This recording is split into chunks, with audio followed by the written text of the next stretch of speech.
Seja bem-vindo ao programa O País Econômico. Hoje vamos discutir o desempenho da economia no primeiro semestre, considerando os dados que foram apresentados esta terça-feira pelo Conselho de Ministros e também as informações que foram divulgadas pelo Instituto Nacional de Estatísticas relativamente ao comportamento da inflação.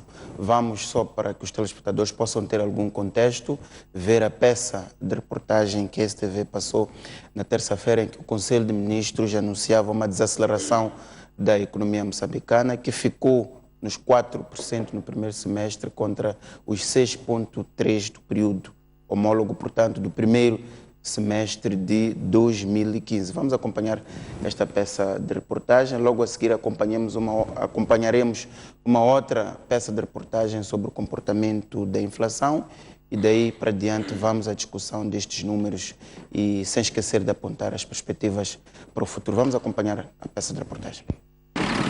A economia moçambicana cresceu menos no primeiro semestre deste ano, quando comparado com o mesmo período de 2015. A informação foi anunciada esta terça-feira pelo Conselho de Ministros. De janeiro a junho deste ano, a economia cresceu 4%, menos 2,3% em relação ao mesmo período de 2015.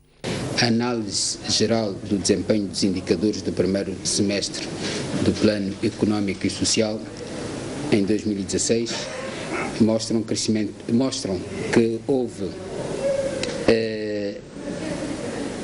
um crescimento em 42% e indicam que as metas serão atingidas. O valor dos impostos cobrados no primeiro semestre deste ano aumentou ligeiramente para 72,3 mil milhões de meticais, mais 400 milhões de meticais do que de janeiro a junho de 2015. E em termos de perspectivas, espera-se cumprir as metas, não obstante a situação de estiagem que o país enfrentou, a situação dos ataques por homens armados de reclamo, que tem estado a impedir o trânsito de pessoas e bens e a comercialização de produtos. Tem havido um crescimento assinalável, mas a implementação das atividades não está ao ritmo desejado. Com este desempenho, o governo informa que já executou 42% de seu plano para este ano. No primeiro semestre, o governo gastou 19,6% do orçamento com despesas do Estado, o equivalente a 95,2 mil milhões de meticais. Muito bem, vamos acompanhar a outra peça de reportagem que foi produzida com base nos resultados que o Instituto Nacional de Estatísticas libertou esta semana relativamente ao comportamento da inflação, que já está na barreira psicológica dos 2 dígitos. Preços de produtos alimentares diversos sobem sem parar desde que o ano iniciou. Em julho, a inflação bateu o maior recorde dos últimos 4 anos, ao atingir 11,7%. Os dados do Instituto Nacional de Estatísticas mostram que a vida está mais cara para os moçambicanos. Veja a seguir a lista de alguns produtos básicos que viram seus preços se agravarem. O preço do óleo alimentar subiu 7% em julho. Do arroz, 2,2%. A cebola está 5,5% mais cara. Preço do carapau agravou-se em 4,7%. Preços da farinha de milho e do peixe seco também aumentaram em 1,3% e 4,8%, respectivamente. Mas os salários continuam os mesmos. Chegou a hora de apertar os cintos. Há famílias que já tinham cortado nas despesas e terão que cortar ainda mais. Em suma, a gestão do orçamento familiar terá de ser mais criteriosa. Até julho de 2015, a inflação média anual era de apenas 2,23%, menos 9,47 pontos percentuais em relação a este ano. No mesmo período de 2014, os preços só tinham subido até 3,39%. De janeiro a julho, a cidade da Beira foi a mais cara, já que os preços subiram em 12,18%. Neste ranking, Nampula ocupou a segunda posição com 12,17% e Cidade de Maputo a terceira com agravamento de preços de 8,42%. Muito bem, estes são os dados da inflação. Antes vimos a peça do Conselho de Ministros em que essencialmente anunciava-se o desempenho da economia no primeiro semestre, que ficou nos 4%. Bom, para discutir estes temas. Tenho em estúdio o professor João Mosca e também o economista Eduardo Sengo. Professor João Mosca, com base nestes resultados do primeiro semestre em que a economia ficou nos 4%, será possível alcançar-se a taxa de crescimento anual de 4,5% até o final do ano, considerando já esta desaceleração até junho e também atendendo os meses mais complicados de forte pressão inflacionária, como novembro e dezembro, conseguirá-se atingir a taxa de 4,5% prevista no orçamento retificativo? Boa noite, senhores telespectadores. Obrigado pelo convite. Nós costumamos, os pesquisadores, que não aceitar os números de forma não crítica. Não? É preciso olhar para os números sempre com questionamentos. Quais números? Este número de desempenho do primeiro semestre? Pois, é isso que eu estou a querer dizer. Não é? Dizer hoje que a economia cresceu 4%, mesmo que seja inferior ao crescimento do mesmo período do ano anterior, isso leva-nos a duvidar bastante. Porque, por um lado, fala-se ali de que a agricultura, afinal, parece que cresceu, quando até aqui todos os discursos oficiais diziam que havia grave crise de produção alimentar por razões de seca, por razões de cheias, por razões de circulação de bens e serviços, pessoas, etc.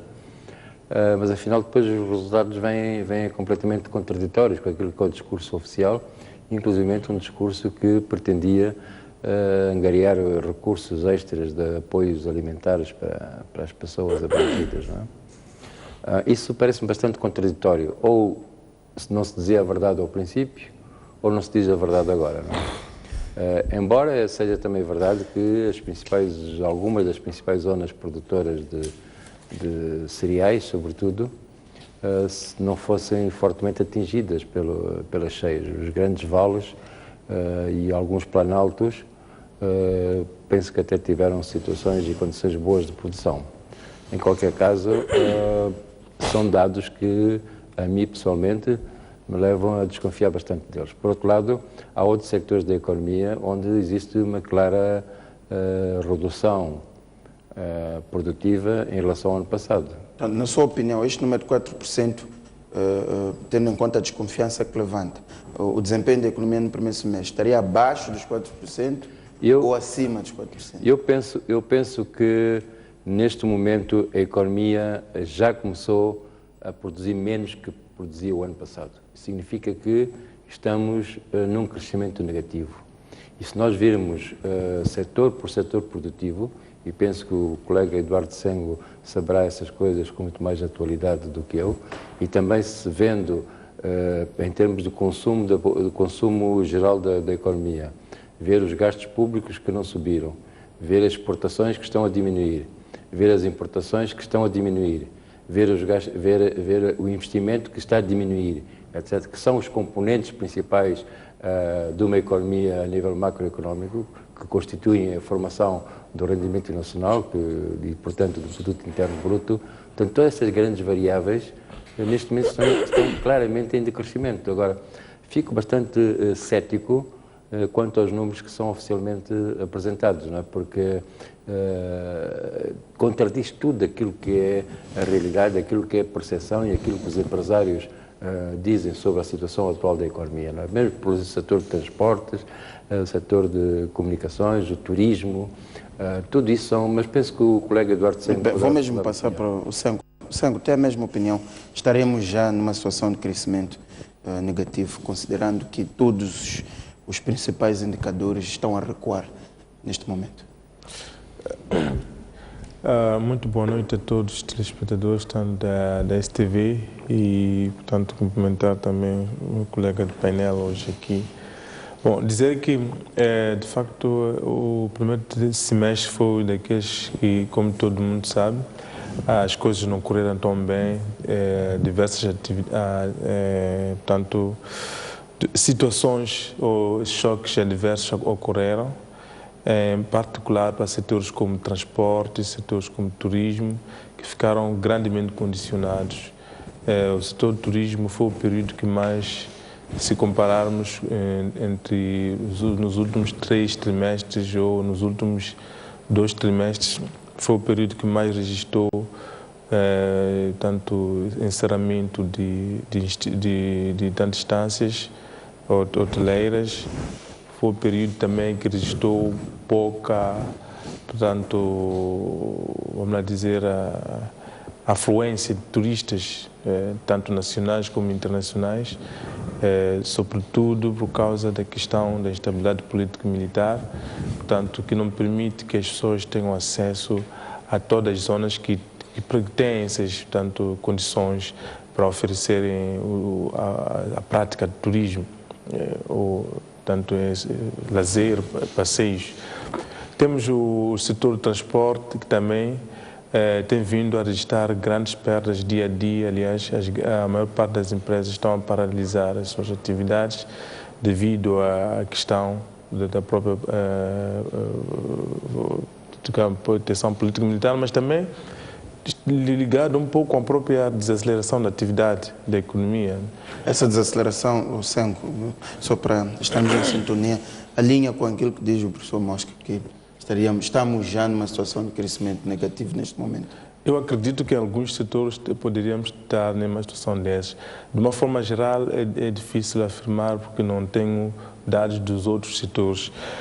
Por exemplo, eu tentei contrapor os dados do setor de construção com alguns outros dados e perceber o que estaria a acontecer e a justificação, porque eu vejo aqui um crescimento deste setor de 13,6% no segundo trimestre, que é um crescimento bastante positivo. E a informação que eu obtive era que haviam obras, tanto que estão em curso, por exemplo, como a Catembe, em todos os estudos, que apesar de todas as situações, esses tipos de construções não pararam. Entretanto, não significa que em si houve novas obras grandes, novas construções grandes que terão gerado este crescimento. É apenas um parcelamento de algumas obras. Mas, entretanto, olhando para aquilo que está a acontecer nos outros setores que eu já mencionei, olhando para aquilo que está a acontecer na área tanto da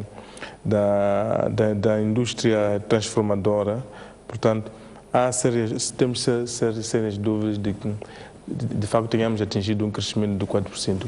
Provavelmente era um dado que era preciso explicar. Infelizmente, nos nossos briefings do Conselho de Ministros não há essa explicação. A minha pergunta as autoridades que produzem em primeira mão as estatísticas não aparecem para dizer, para explicar em detalhe. A minha pergunta, feita esta primeira explicação, considerando que, enfim, há esta desconfiança que o crescimento da economia possa não ter atingido 4%, há a chance do país chegar a 4,5% previsto no orçamento retificativo, considerando os problemas todos que se levantam e as perspectivas para o futuro. Vamos chegar a 4,5% até dezembro deste ano? Bom, esta é uma questão bastante crítica de assumir, não é? Penso que o próprio governo está muito claro pelos riscos que tanto enfrenta na economia. Há um aspecto que o professor Mosca mencionou, que no primeiro semestre, aliás, mencionava os outros setores, mas que não mencionei também, que era a questão da despesa pública. Tanto o seu desempenho não foi aquele que era esperado. Aliás, houve uma interrupção da execução a meio do caminho devido a essas adversidades que estávamos aqui a mencionar. Agora, este período, o segundo semestre, na verdade, pode tornar-se o pior semestre em termos de desempenho relativamente ao primeiro semestre, devido a todo um quadro que está sendo desenhado e baseado nos cenários que podem acontecer. Temos uma a depreciação cambial que vai se agudizar, sem dúvida. A inflação vai explodir, isso não há dúvida. A tensão política está a expandir. Se não se resolver, vai ainda agravar mais a situação. Está a expandir. O que mais é que ficamos muito tempo muito localizados, mas agora a tendência parece ser de ir para outras áreas, atingir outras áreas. Temos também, neste período, uma situação em que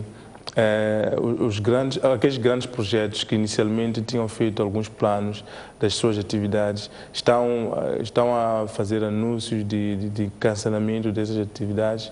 Temos o setor de energia, onde da exportação de energia, que é um setor pelo menos tem garantido divisas, tem garantido também o crescimento, liderado pela nossa empresa nesta área, que está a enfrentar dificuldades. Sabe-se que com a questão, por exemplo, das secas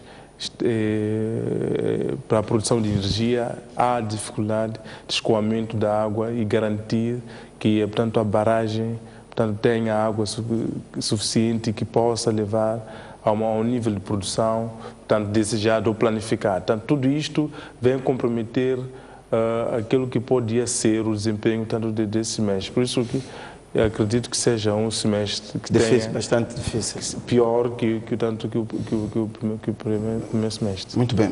Professor Mosca, já, enfim, disse aqui que duvida que o crescimento tenha atingido os 4% e a previsão que se levanta nesta mesa é de que os próximos meses vão ser difíceis.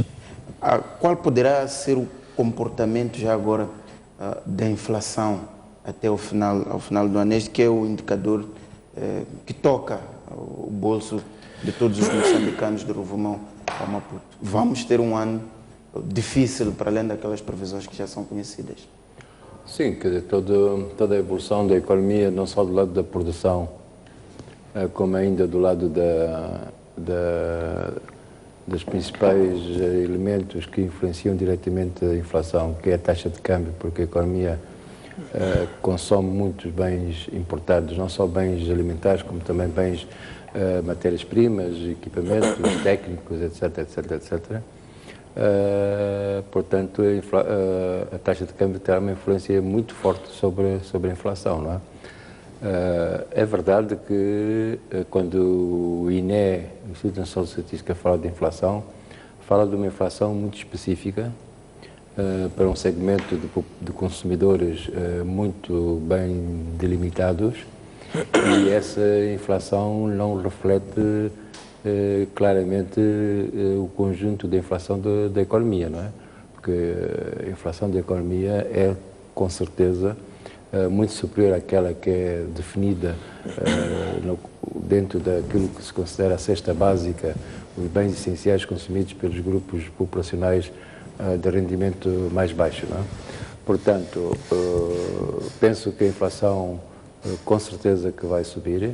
Eu devo sublinhar que falam aqui que a inflação superior nos últimos 4 anos, mas é preciso analisar bem as estatísticas, porque há 4 anos houve sim uma inflação de cerca de 17%, mas atrás dos 4 anos houve 5 ou 6 anos onde a inflação foi muito inferior.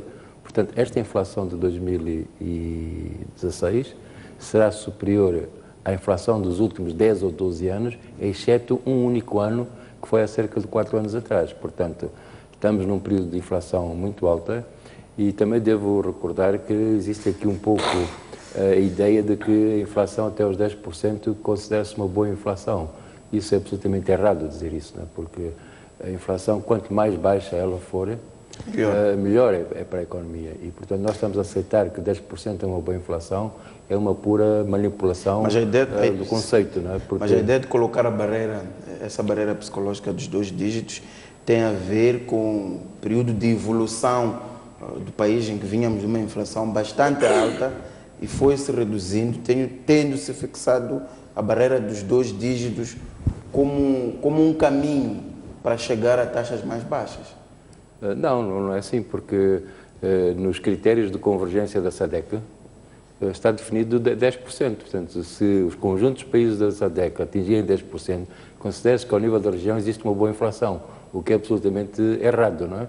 Por exemplo, nos países europeus, que eu conheço melhor, a economia europeia, se falar-se em inflações superiores a 2, 3%, começam a acender as luzes de crise, não é? Nós aqui, com 10%, pensamos que está tudo bem, porque significa uma inflação de 10%, a quanto é que vai ficar a taxa de juros? A taxa de juros vai subir para 17, 18, 19%. Agora, qual é o setor económico produtivo que suporta, tem rentabilidade para suportar uma taxa, um custo de capital de 20%, não é? É absolutamente impossível. Portanto, trava com certeza o crescimento económico, além do agravamento que isso tem sobre a dívida pública e sobre muitos outros setores da atividade económica, não é? Portanto, em qualquer caso, eu penso que devemos esperar que a subida dos preços será com certeza maior, mesmo para esse indicador calculado pelo INEC, que é para os grupos sociais mais pobres, e apenas considerando 3 cidades, que é Maputo, Beira e Nampula, não é?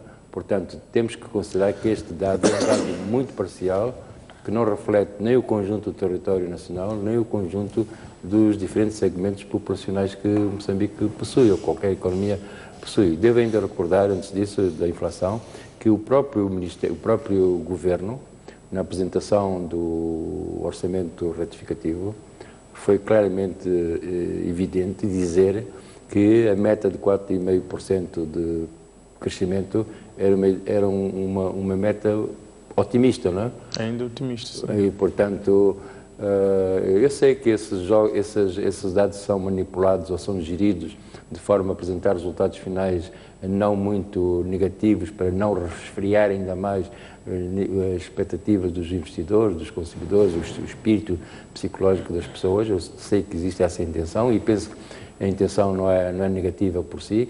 Agora, penso que o próprio Governo e o próprio Banco de Moçambique deverá ter cuidado em dizer números que depois ninguém acredita neles. Portanto, estes números, claramente ninguém acredita neles. Portanto, cada vez mais existe informação nacional e internacional que desmente isso claramente, e não podem eles pensar que por eles dizerem as pessoas acreditam. Pelo contrário, por eles dizerem essas coisas, as pessoas cada vez mais acreditam menos naquilo que o Governo está a dizer, não é? E isso acaba por ter um efeito absolutamente contraditório daquilo que eles pretendem, que é apresentar uma expectativa menos negativa do que aquela que realmente existe na realidade, não é? Muito bem. Sango, o que significa a desaceleração da economia de 6,3% para 4% do ponto de vista social? Ou seja, como é que esta desaceleração se reflete no tecido social do país? Queria que fizesse essa análise em relação à taxa de crescimento, mas também relativamente à inflação. Qual é o custo social de uma taxa de crescimento a este nível e de uma taxa de inflação também a este nível? Bom, em primeiro lugar, queria só comentar sobre a questão da inflação, das metas, falando das metas. Bom, estamos neste momento, segundo os dados do INE, em cerca de 10 pontos, pelo menos no primeiro semestre, de 10,2% de inflação. E faz-se uma meta de 16,2%, 16,4%, por volta disso. Eu acho que, tanto a nível do crescimento, como o governo já disse que é uma meta otimista, 16% de inflação até o final do ano, estando aí no nível que estamos agora, é uma meta muito otimista, tendo em conta o percurso, tanto o desempenho da inflação ao longo do tempo, tanto considerando ao longo do ano. Nós sabemos que a inflação, pela sua natureza, aqui em Moçambique, tem um comportamento muito de baixa pressão nos meses de entre abril, portanto, até junho, e a partir desse período começa a acelerar. E acelera quando atinge novembro, dezembro, é o pico. Então, estando numa situação em que estamos a sair dos meses que tradicionalmente são de baixas inflação, baixa pressão inflacionária, e estamos num nível de inflação de 2 dígitos, E estamos aí para um período de altas pressões inflacionárias, com uma clara indicação de que a depressão cambial vai aumentar, vai agudizar-se, com uma clara indicação de que o Estado vai aumentar a sua despesa. É um período que vai gastar mais, porque quando nós olhamos para a execução orçamental, vê-se claramente que o Estado só passou o período a pagar salários, mais do que fazer qualquer outra coisa. E este período é onde vai gastar um pouco mais, e geralmente é assim. Então, tudo isto leva-me a crer que sair de 10,2% para 16% seria muito bom, mas vamos ultrapassar sem dúvida e capaz até de estamos a caminhar do dobro. Vimos o que aconteceu ano passado, aliás. O ano passado a inflação saiu do controle em dezembro. Caímos nos 10% quando estávamos a falar de cerca de 6%, 7%. Então, eu acredito que mesmo a nível da inflação ainda não estamos nos indicadores muito dentro daquilo que vai ser. Agora, sobre essa desaceleração do crescimento, basicamente... O que isso, até para que as pessoas possam ter uma ideia, o que significa do ponto de vista da vida das pessoas? É mais desemprego? São empresas a fechar? Por que está a haver essa desaceleração, basicamente, não é? Olhando para a economia, não estava aqui a mencionar, as empresas estão a fechar em diversas áreas, particularmente a área de turismo, a área de transporte, as empresas não estão a operar como devia ser antes. Isto em si significa que é uma empresa que deixa de contribuir, de produzir aquilo que produzia antes. Então, a partir daí, é um posto de emprego que vai embora. Se são 2, 3 empresas, são 2, 3, 4, 5 postos de emprego que vão embora, é menos receita fiscal, portanto, para o Estado.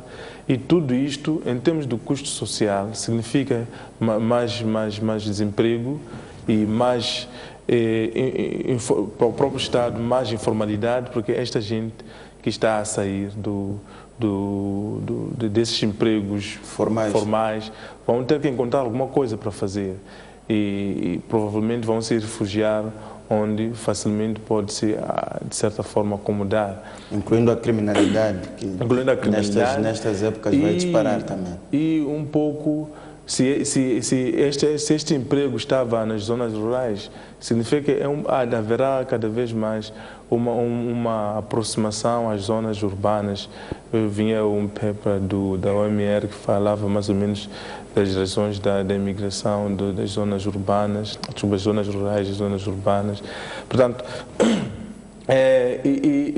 do outro lado, haverá uma pressão muito grande para que as importações do lado da África do Sul tanto aumentem, embora tenhamos o problema que estamos a assistir da taxa de câmbio, não é? E tanto a escassez da moeda estrangeira, haverá ainda mais pressão para que, porque essas pessoas, se a pessoa não trabalha, não produz, não faz nada, a única,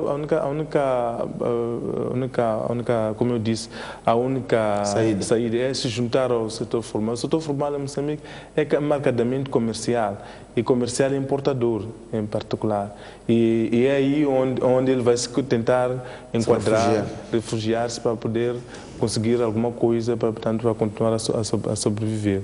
Portanto, é um pouco disso. Muito bem, temos agora que observar um breve intervalo. Voltamos dentro de instantes para continuarmos a discutir o desempenho da economia no primeiro semestre e as perspectivas para o futuro. Vamos observar um breve intervalo, até já.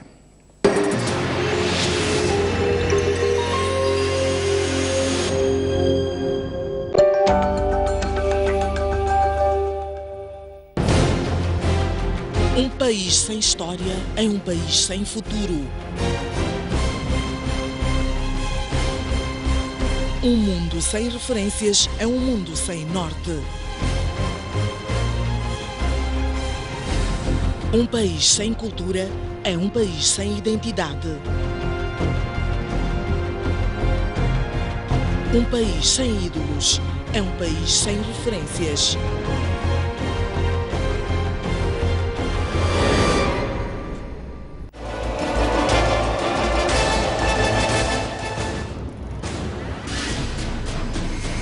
Como é que o processo aqui é diferenciado? Os casos de direito, da lei e da justiça vão atuando de maneira muito sutil, vistos e ditos de forma simples e direta.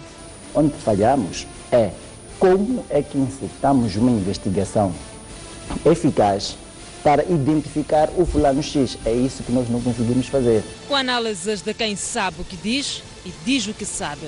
Não temos procuradores totalmente íntegros. Nós não somos nenhum estado de polícia. O que é que está por detrás desse problema? Nós temos um Ministério Público hoje cerimonioso. São esses fatos que depois temos que conjugar com o Código Penal e verificar se é ou não um ilícito criminal. O condutor violar uma das contravenções que estão no Código de Estrada de forma grave, ele comete um crime de acidente de viação de que resulta em morte. É assim que o Quid Júri chega à sua casa todos os domingos às 18 horas. Mais um baú. Recordações, momentos épicos, momentos marcantes, grandes vitórias, campeões. Como é que o futebol começou na sua vida e o que é que foi o futebol? Eram todas equipas bem estruturadas com um futebol de se tirar o chapéu. A gente jogava aqui na Baixa, saía da Baixa. Era obrigado a fazer o jogo dos palmaninhos. Antigos jogadores, paraquedistas, árbitros, pugilistas, médicos. O primeiro envolvimento direto foi como médico da seleção que foi aos Jogos Olímpicos, Moscovo, 1950. Hoje já temos a capacidade de fazer diagnósticos e cirurgias artroscópicas. O paraquedismo começa quando eu via militares da Força Aérea saltar. A dobragem de paraquedas é uma coisa fundamental. Uma campeã nasce ou faz-se? Um talento tem que nascer, mas também não basta só nascer, tem que se fazer para ser campeão.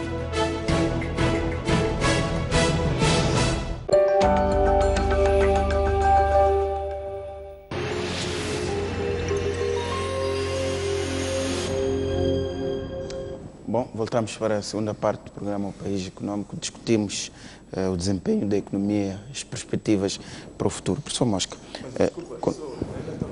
falando muito bem, na inflação, só para terminar, ia já cortá-lo, mas... Na questão da inflação, de facto, é preciso pensar que sim, a situação que nós vivemos, com a depressão que nós vivemos atualmente, se a inflação refletisse de facto a situação real dessa depressão cambial, provavelmente a esta altura, de facto, estaríamos num outro nível.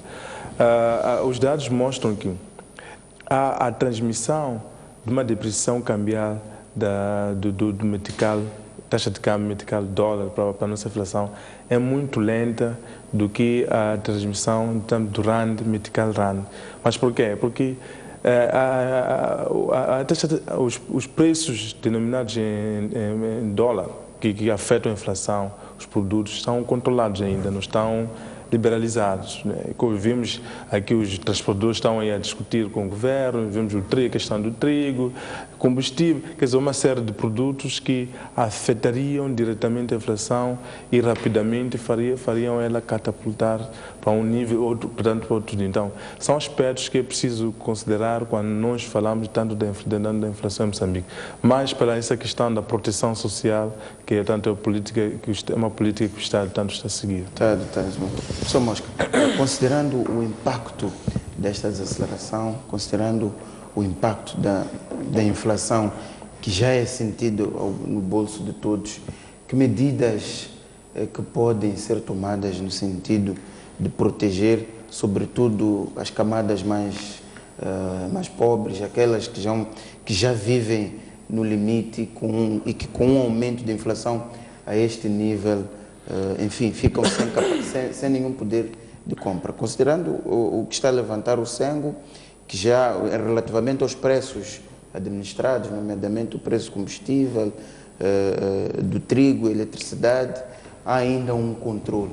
Mas em relação à comida, tomate, como vimos na peça do Instituto Nacional de Estatística, tomate, carapau, feijão, aquilo que alimenta, sobretudo, as massas moçambicanas, que tipo de medidas é que podem ser tomadas do ponto de vista de política pública, no sentido de proteger este grupo de população?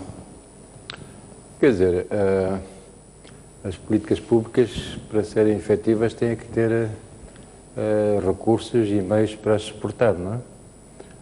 Quando falamos de proteger os grupos mais pobres, aqueles que menos suportam subidas de preços, seriam necessários subsídios diretos, que está a acontecer e o Estado está tentando manter esses subsídios aos bens já referidos, energia, água, transportes públicos, o pão, o combustível, etc.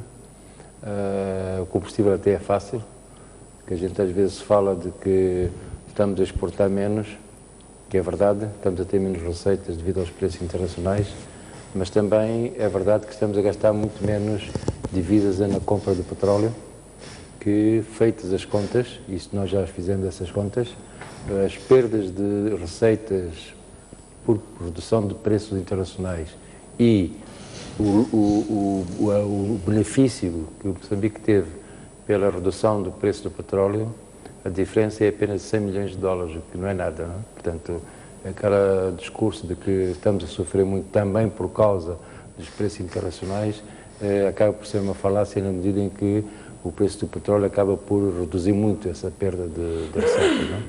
Bem, portanto, o Estado está tentando fazer isso. O problema é que o orçamento do Estado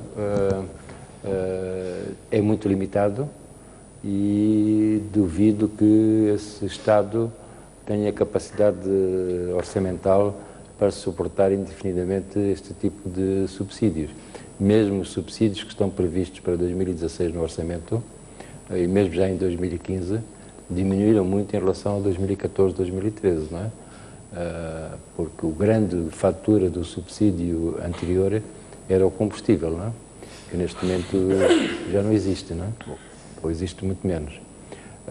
Portanto, significa o quê? Que o Estado, o poder, aqui nem é o Estado, é o poder, tem todo o interesse em manter esse tipo de preços baixos para evitar as situações de maior conflitualidade social e de, portanto, a criminalidade, segundo informações, está a crescer muito nas zonas periurbanas das principais cidades, Maputo, Matola, Beira, etc., etc., e também para que seja menos necessário a imposição da ordem através de forças repressivas, não é?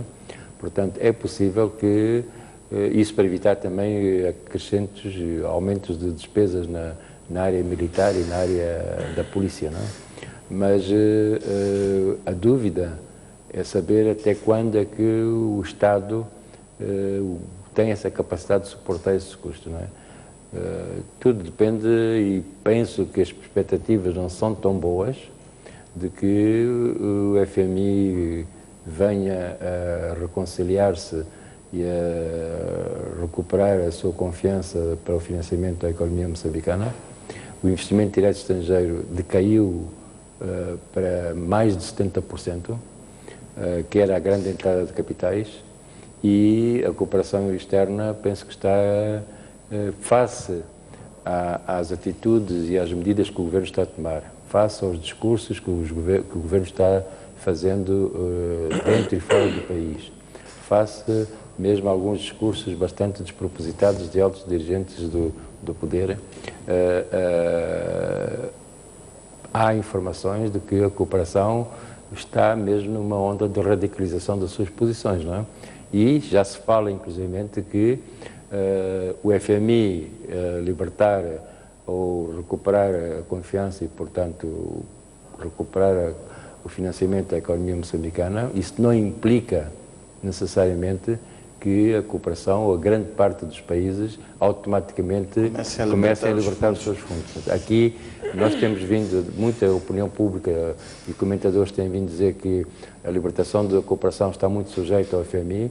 Neste momento, informações existem de que já não é bem assim, porque o FMI procura esclarecer um conjunto de aspectos de natureza estritamente financeira, de dinheiros e de recursos, enquanto que a cooperação tem outros aspectos que reclama junto da governação e a governação não está a responder devidamente o assunto.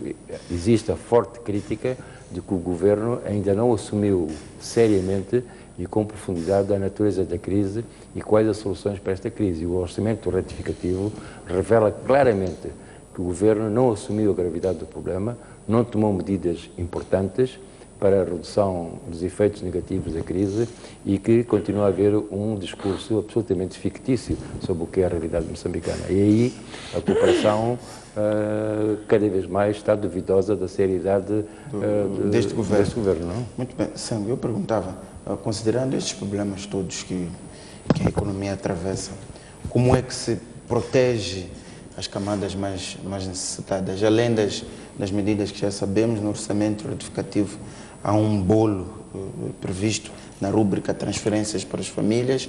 Há também esta tentativa, temos estado a acompanhar todos os dias nas notícias, a tentativa de manter o preço dos transportes, manter o preço do pão, manter o preço do combustível. Mas isto não é suficiente, tendo em conta aquilo que nos transmitem todos os dias nos mercados. Os preços estão a subir e uma boa parte, uma parte da população empregada está a ficar sem emprego, sem capacidade de compra e também de sustentar as suas famílias, de pagar a escola dos seus filhos. Como é que o Estado pode estender aqui a mão no sentido de proteger estes grupos vulneráveis? Olha, a mão do Estado em qualquer parte do mundo, particularmente num Estado como Moçambique, onde a capacidade de produzir dinheiro, não é, dentro do país ainda é muito fraca. A sua mão também vai ser elástica. Portanto, existe um limite até onde pode ir. Aliás, até pelo próprio bem do Estado, não é bom que o Estado estique, portanto, muito mais do que se pode fazer, não é? É preciso pensar um pouco na eficiência do próprio Estado. Bom, em termos de proteção social, é preciso primeiro olhar na transferência daquilo que são os benesses, as despesas que estão mais voltadas para as classes mais altas neste momento, para essas classes, para procurar, mas não é na perspectiva de oferta apenas, mas é na perspectiva de ajudar a fazer alguma coisa que possa ajudar. Mas o ajudar que o Estado pode ter não significa apenas dar dinheiro, significa fazer programas que sejam produtivos e ajudem tanto ao necessitado e à economia no seu todo. Por exemplo, se tem, no caso das pequenas empresas, vimos o acordo que a HCB acabou de assinar ontem. E este que é um problema que a classe empresarial vem se debatendo, do acesso ao financiamento para diversos fornecimentos às empresas. Portanto, esta é uma ajuda que o Estado decidiu dar às empresas, mas não deu dinheiro, não vai dar dinheiro, o que vai dar é negócio. É simplesmente ter acesso ao negócio e a partir daí poder garantir emprego, garantir o seu pão, mas entretanto está a produzir na economia. E o outro aspecto que aqui podemos considerar, sobre o que o professor Manso estava a referir-se do FMI, para mim é que este bolo do FMI é grande, não é? É um bolo que não vai acabar, é preciso que se repita, não vai acabar num dia. É preciso que seja comido pouco a pouco. O que significa comer pouco a pouco? É preciso estar uma linha muito clara do que tudo que vai se fazer e fazer-se gradualmente em consonância com aquilo que o próprio FMI diz. Os parceiros inicialmente tinham dito que o FMI agora, segundo o professor Mosca, já não é apenas isso. Provavelmente aproveitaram aquela situação para escapulir-se, mas eu acho que essa situação não vai se resolver num dia. O que tem que encontrar, o governo tem que encontrar é uma forma de mostrar vontade de resolver as coisas e mostrar que nessa vontade de resolver as coisas deverá haver gradualismo para se chegar até a um determinado ponto e a partir daí tanto haver entendimento. Agora, O outro aspecto que eu queria comentar era sobre as poupanças que poderemos ter tido com a queda generalizada dos preços a nível das mercadorias, a nível do mercado internacional, das matérias-primas. O petróleo caiu. Isso aliviou a fatura de combustíveis? Podia ter aliviado, eu por acaso ainda não fiz a conta, mas vi a questão do trigo, por exemplo. Na questão do trigo, as coisas foram um pouco diferentes. Aqui, houve o aumento, o preço de facto caiu. Fizemos uma comparação este ano do preço, o que estava o preço em 2015, em janeiro de 2015, o preço em janeiro de 2016. E olhando as quantidades que eram importadas, de facto, assumindo uma taxa de câmbio fixa, teria baixado. Mas a grande depressão cambial que tinha acontecido, combinada com o efeito aumento de quantidades importadas, tinha havido uma neutralização desta queda do preço. Então, o impacto acabou não sendo positivo em termos da própria fatura de importação.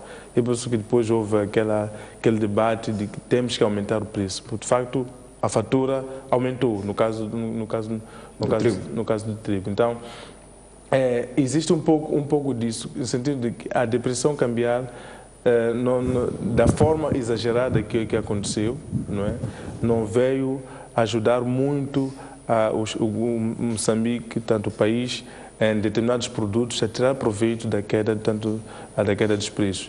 E, acima de tudo, é que, ligado a essa questão, tanto com a própria inflação, tanto obriga que tenham se conviver com juros altíssimos, que temos estado a vir a assistir. E sobre esse aspecto da questão dos juros altíssimos, é perceptível que a economia de Moçambique debate-se com uma desaceleração do crescimento a caminho da recessão e inflação. A Europa debate-se com tendências de recessão, mas com deflação. Portanto, é um pouquinho diferente. Na situação da nossa é que eu acho que devíamos olhar esta situação e ver de que forma é que chegamos a este ponto. Chegamos a este ponto porque nós fomos importadores. Fomos importadores porque não conseguimos produzir.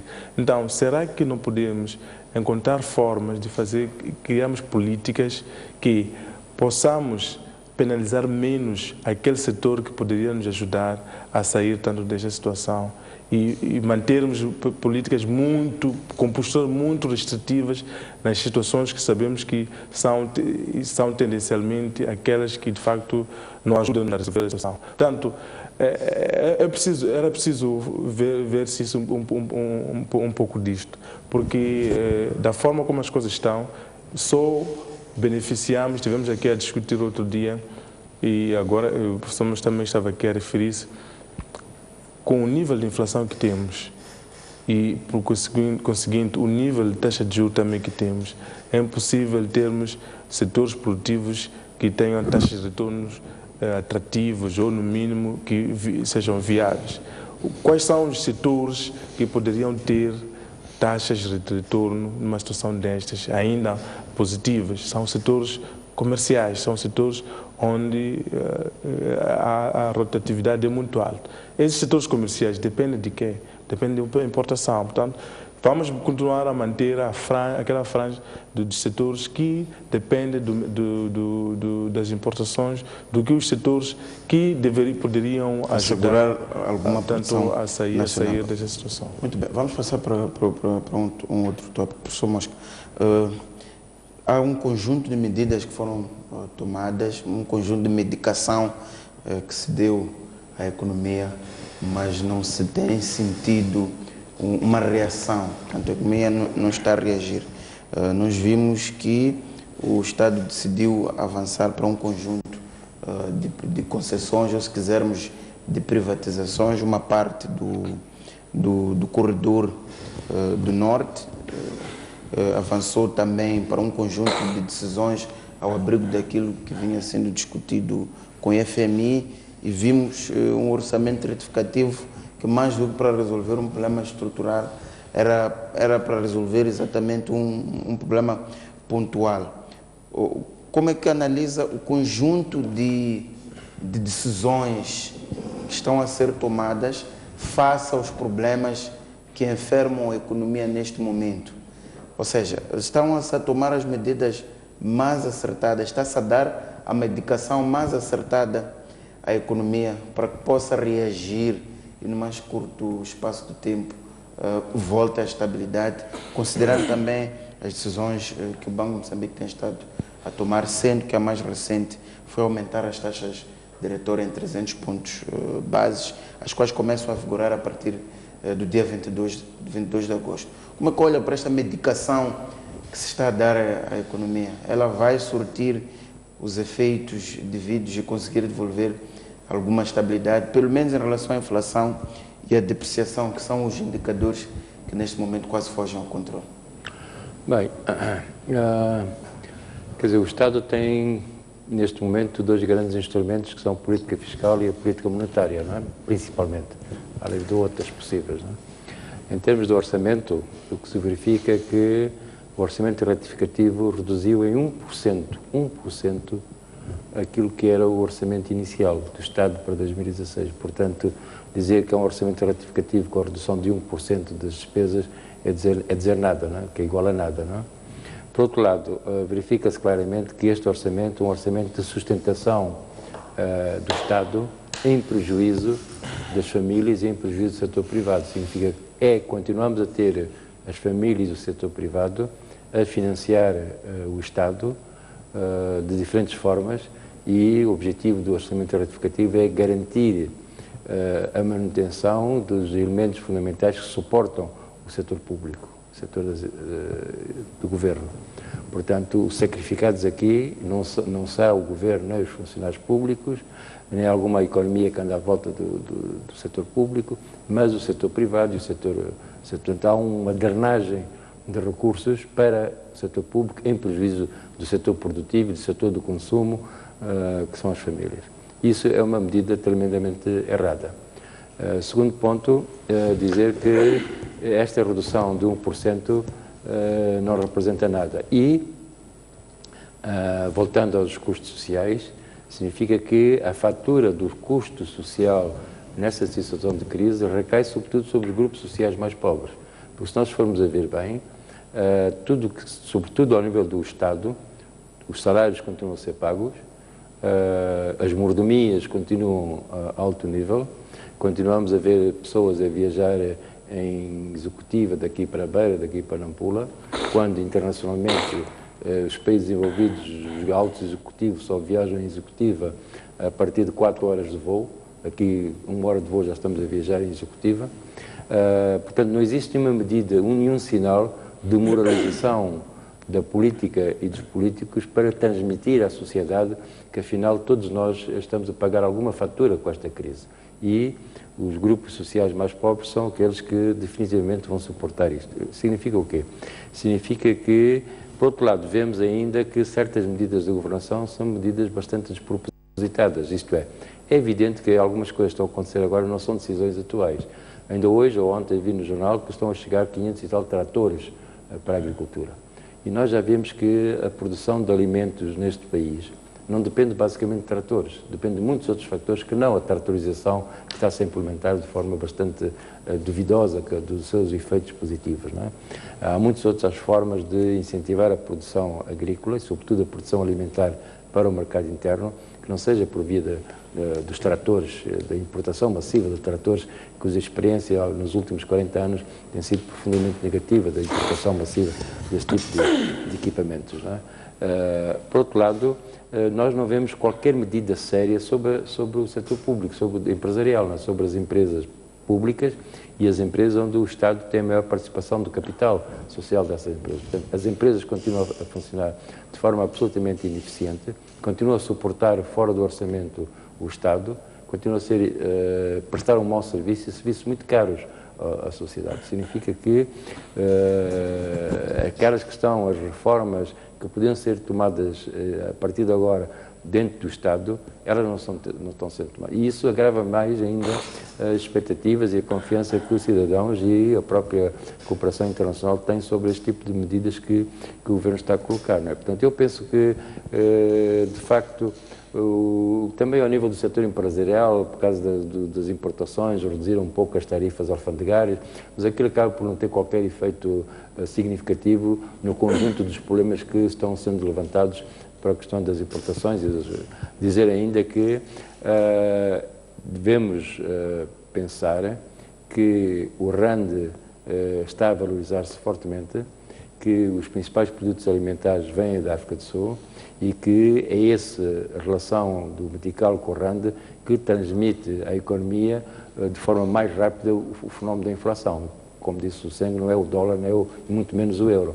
Portanto, devemos esperar que essa aceleração, esse reforço do RAND se venha a transmitir de uma forma mais rápida.